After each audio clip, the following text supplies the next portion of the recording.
with me. So you don't get time. Okay, so most of you haven't. So some of you may, this is going to be familiar to some of you won't be. But I'm very secure about certain concepts. And remember, tonight, it's going to sound relatively dogmatic. Like, you know, that's the way to do it, you do it this way. But trust me, it's just meant for now.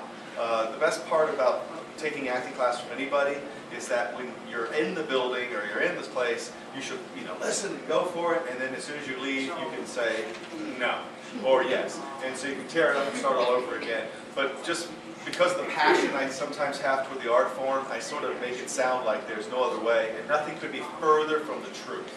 All right? However, there is no other way. So, to go down this path, the first and foremost thing, I'm just going to give you some general outlines of very specific two items. I believe acting can actually be, in doing voiceovers, doing anything.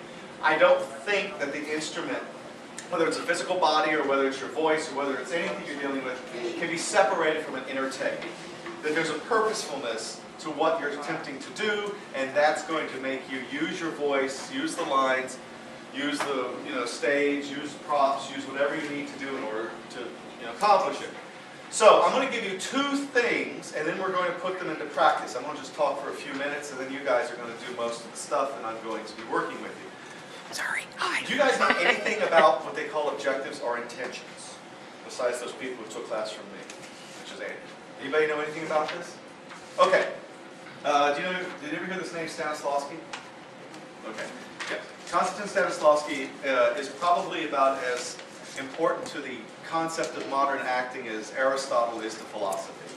As a matter of fact, if I could tell you right now, we are 120 years into the Stanislavski revolution. This is not method acting. This is not that at all. Stanislavski, by his very nature, was not a method actor. That was Lee Strasberg stuff. Yes? Sorry.